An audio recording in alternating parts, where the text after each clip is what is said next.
Hello students and welcome back to our YouTube channel. आज के class में हम कंटिन्यू करेंगे अपना टॉपिक कॉस्ट अकाउंटिंग के अंदर। हमारा जो टॉपिक चल रहा था लेबर कॉस्ट, उसके रिलेटेड हम वीडियो बना रहे हैं। वीडियो पसंद आएगा तो लाइक शेयर सब्सक्राइब जरूर करना। चैनल के प्लेलिस्ट में जाके सारे वीडियो सारे सब्जेक्ट्स के तुम देख सकते हो। एंड वीडियो के डिस्क्रिप्शन में सारे हमारे सोशल मीडिया हैंडल्स के आईडी दिए हुए हैं, तो वहां से जाके उसको फॉलो कर सकते हो, जिससे तुमको टाइमली अपडेट्स मिलता रहेगा। ठीक है, इसी के साथ हम वीडियो स्टार्ट करते हैं। आज का वीडियो है एम्प्लॉय कॉस्ट कंट्रोल के बारे में। तो एम्प्लॉय कॉस्ट कंट्रोल का मतलब ये बिल्कुल भी नहीं है कि हम सैलरी को कम कर देंगे। एम्प्लॉय का कॉस्ट मतलब बेसिकली सैलरी, वेजेस और बाकी जितना भी पैसा हम एम्प्लॉय की वजह से खर्चा करते हैं, तो उसको बोलते हैं एम्प्लॉय कॉस्ट। और एम्प्लॉय कॉस्ट कंट्रोल का मतलब खर्चा को हिसाब से रखना, रिड्यूस करना। तो खर्चा को कंट्रोल करने का मतलब ये बिल्कुल भी नहीं है कि हम एम्प्लॉय का जो सैलरी है वो कम कर देंगे। अगर हम एम्प्लॉय का सैलरी कम करने लग गए तो एम्प्लॉय काम छोड़कर चला जाएगा, है ना। और जाते जाते एक जोरदार शायरी बोल के जाएगा एम्प्लॉय। अगर मैं एम्प्लॉय होता तो मैं जरूर शायरी बोल के जाता। सर क्या शायरी बोलते सर? सर आजकल बहुत शायरी बोलते हो सर आप। बेटा आजकल मुझे थोड़ा शायरी में थोड़ा मन लगने लगा है। मैं सोचता हूँ ये यूट्यूब यूट्यूब छोड़ूं, पढ़ाई लिखाई को सब त्याग दूं और थोड़ा शायर बन जाऊं मैं। तो उसी के साथ एक शायरी सुनाता हूँ। एम्प्लॉय क्या बोल के जाएगा अपने एम्प्लॉयर को अगर एम्प्लॉय का सैलरी कम हो जाता है तो?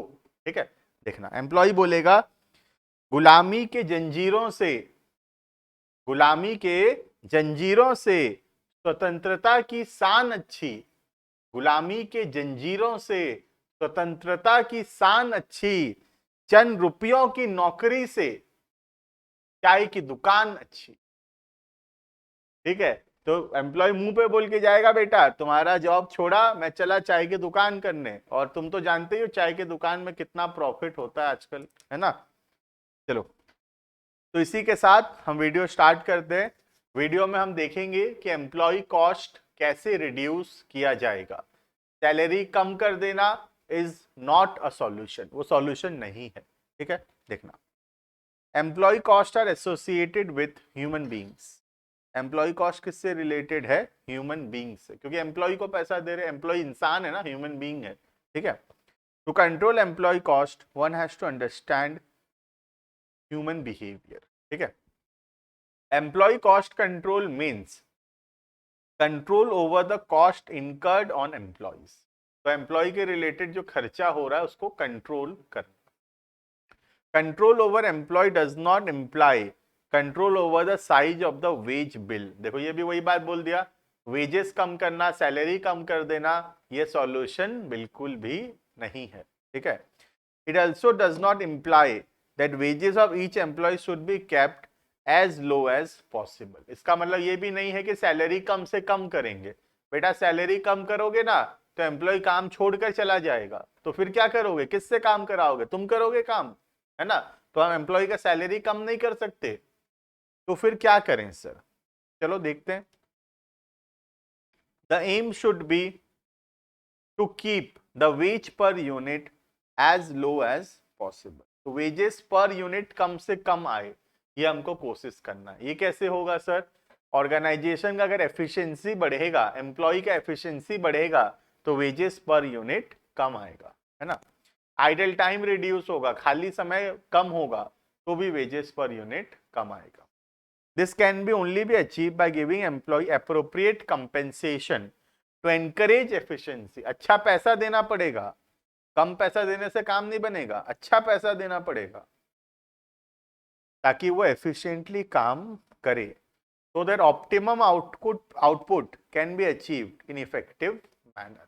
तो सैलरी कम करना सॉल्यूशन नहीं है, सही सैलरी देना सॉल्यूशन है, ताकि वो मन लगाकर काम करे, एफिशिएंसी बढ़े, आउटपुट बढ़े और कॉस्ट पर यूनिट कम आए, है ना। A well motivated team of employee can bring about wonders। वो लोग कुछ भी कर सकते हैं, है ना। Each concern should therefore constantly strive to raise the productivity of employee। तो हमारा कोशिश हमेशा क्या होना चाहिए? एम्प्लॉय का प्रोडक्टिविटी कैसे बढ़ाएं, एम्प्लॉय का एफिशिएंसी कैसे इंक्रीज करें। The efforts for the control of employee cost should begin from very beginning. Starting से ही कोशिश रहनी चाहिए. There has to be concerted efforts by all the concerned department. Her department का एफर्ट होना चाहिए एम्प्लॉय कॉस्ट को reduce करने का, तो ही जाके एम्प्लॉय कॉस्ट रिड्यूस हो पाएगा। ठीक है, क्या क्या बात ध्यान देना है, important factors for control of employee cost. ठीक है, चलो देखना क्या क्या बात ध्यान देना है। सबसे पहला, assessment of man power requirement. सबसे बड़ा गलती क्या हो जाता है, जहां पर 2 एम्प्लॉय का जरूरत है वहां पे फालतू में 4 एम्प्लॉय है, क्योंकि क्या हुआ है, गलत असेसमेंट हुआ है मैन पावर रिक्वायरमेंट का। हमको लगा इस काम को करने के लिए 4 लोग चाहिए, रियलिटी में वो काम 2 एम्प्लॉय से भी हो जाता। तो यहाँ क्या हो रहा है, हमारा जो पैसा है एम्प्लॉय का, जो हम सैलरी दे रहे हैं, बर्बाद हो रहा है पैसा, क्योंकि 4 की जगह 2 रखने से भी काम बनता।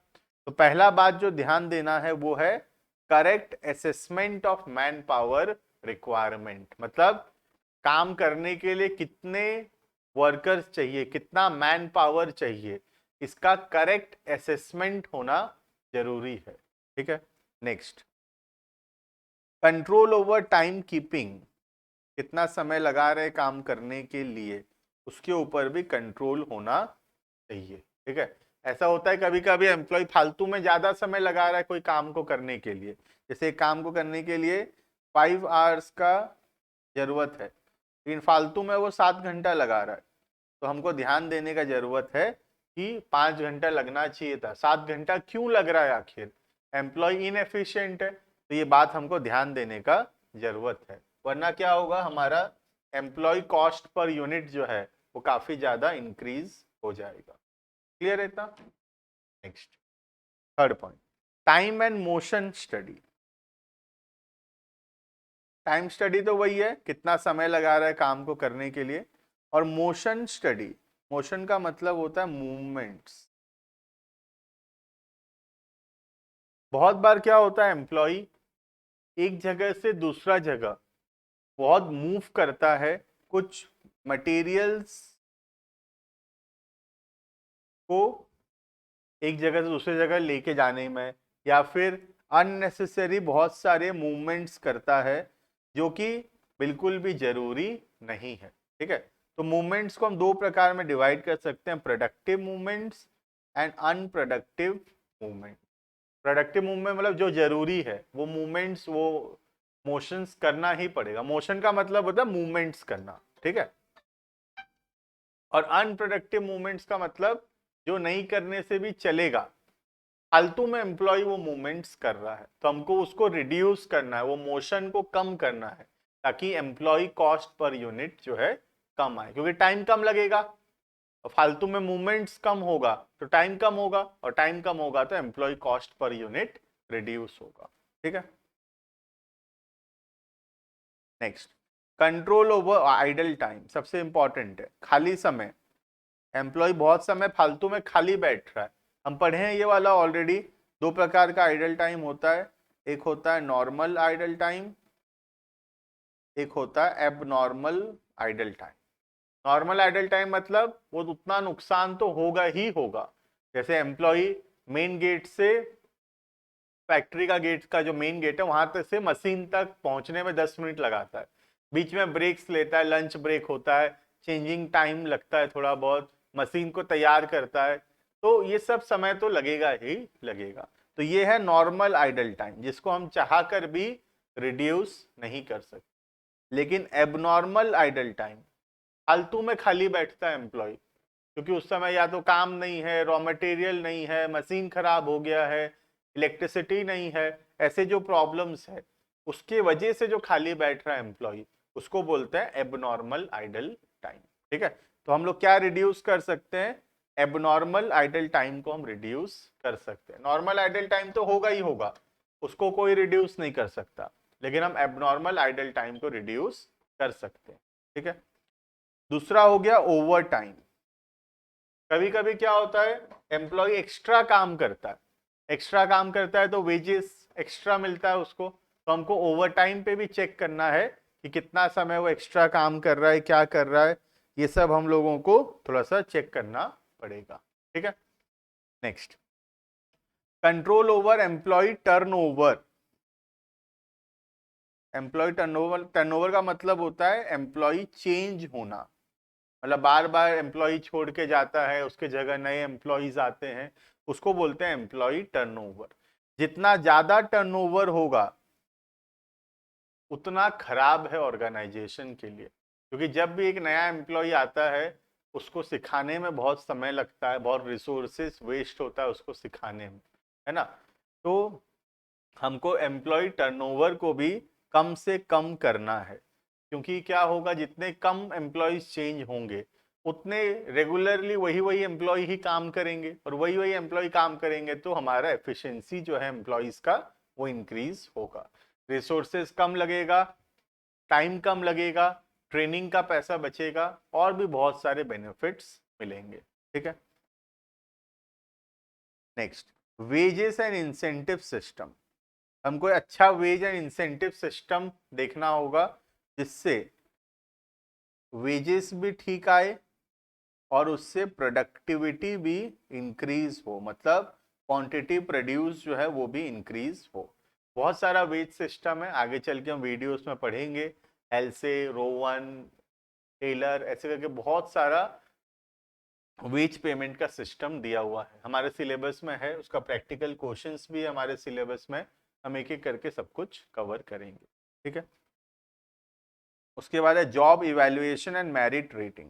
कैसा काम कर रहा है उसको इवैल्यूएट करना, अच्छा काम कर रहा है, बुरा काम कर रहा है, टाइमली काम को कंप्लीट करता है या नहीं, एफिशिएंट है कि इनएफिशिएंट है, कितना समय में काम कर रहा है, कितना रिसोर्सेस यूज करता है, ये सबको बोलते हैं जॉब इवैल्यूएशन।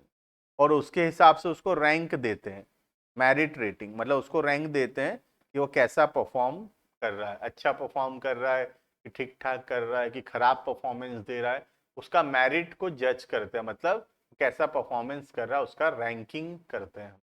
ठीक है, एंड लास्ट वन, कोशिश करेंगे एम्प्लॉय का प्रोडक्टिविटी इंक्रीज करने का। प्रोडक्टिविटी का मतलब होता है उसका एफिशिएंसी, और एफिशिएंसी बढ़ेगा तो क्या होगा, वो ज़्यादा यूनिट्स प्रोड्यूस करेगा, और अगर ज़्यादा यूनिट्स प्रोड्यूस करेगा तो कॉस्ट पर यूनिट जो है वो कम से कम आएगा। ठीक है, क्लियर है बेटा, ये है total topic employee labour, employee या लेबर कॉस्ट कंट्रोल। बहुत छोटा सा टॉपिक है ना, तो एक ही वीडियो में ही इसको रखेंगे हम लोग, बहुत छोटा टॉपिक है ये। बेसिकली मैं समराइज कर देता हूँ, लेबर कॉस्ट कंट्रोल का मतलब ये नहीं है कि हम लोग एम्प्लॉय का सैलरी कम करेंगे, एम्प्लॉय का सैलरी कम करोगे वो काम छोड़ के चला जाएगा। तो लेबर कॉस्ट कंट्रोल का मतलब क्या है, लेबर कॉस्ट कंट्रोल का मतलब है उसको सही कंपेंसेशन देना, ताकि वो सही इफेक्टिव प्रोडक्टिव मैनर में काम को कर सके। समझ में आ रहा है। उसके बाद क्या क्या बात हमको ध्यान रखना है, सबसे पहला assessment of man power requirement, कितने एम्प्लॉयज चाहिए उसका सही असेसमेंट होना चाहिए, ज़्यादा एम्प्लॉय होंगे तो हमारे रिसोर्सेज जो है वो बर्बाद हो रहा है ना। सेकेंड, कितना समय लगा रहा है काम को करने में। उसके बाद time study and motion study, motion मतलब मूवमेंट स्टडी। ठीक है, उसके बाद आइडल टाइम को कंट्रोल करना, आइडल टाइम नॉर्मल एबनॉर्मल दो होता था, और ओवर टाइम को चेक करना कि ओवर टाइम कितना देर किया, कितना पैसा हम उसको दे रहे हैं, ओवर टाइम करवाएं कि नहीं करवाएं, ये सब देखना। ठीक है, उसके बाद एम्प्लॉय टर्नओवर को कम करना, बिकॉज जितने ज़्यादा एम्प्लॉयज चेंज होते जाएंगे उतना ही ऑर्गेनाइजेशन का कॉस्ट जो है वो इंक्रीज होगा। Wage and incentive system, proper incentive systems use करना, काम कैसा कर रहा है उसको इवेल्युएट करना एंड उसके हिसाब से उसको रैंकिंग देना। एंड लास्ट वन, कोशिश करना कि एम्प्लॉय का प्रोडक्टिविटी जो है, उसका एफिशिएंसी जो है वो इंक्रीज हो, क्योंकि इंक्रीज होगा प्रोडक्टिविटी तो ज़्यादा यूनिट्स वो प्रोड्यूस करेगा। क्लियर है इतना? ठीक है, चलो तो ये एक टॉपिक में हम लोग वीडियो रखते हैं, वीडियो का था एम्प्लॉय या लेबर कॉस्ट कंट्रोल। वीडियो पसंद आया तो जरूर से लाइक करना, चैनल को सब्सक्राइब करना, दोस्तों के साथ शेयर जरूर करना वीडियोस को, और ऐसे ही वीडियोस देखते रहने के लिए कमेंट करके बताना कि वीडियो कैसा लगा। वीडियो से ज्यादा इंपॉर्टेंट है मेरा शायरी कैसा लग रहा है तुमको, ये तुम जरूर मुझे बताना, क्योंकि एक नया मैं शायरी अभी थोड़ा सा सीख रहा हूँ तो क्या तुम लोग बताओगे तो मैं थोड़ा क्या बेटर इम्प्रूव कर पाऊंगा अपने शायरी को लेकर। ठीक है, चलो। तो एक बात और रिपीट कर देता हूं मैं, सारे के सारे सब्जेक्ट्स का वीडियो हमारे चैनल के प्लेलिस्ट ऑप्शन में है, तो तुम उसको देख सकते हो। वहां से तुमको सारा का सारा सब्जेक्ट्स मिल जाएगा बीकॉम का। ठीक है, थैंक यू एंड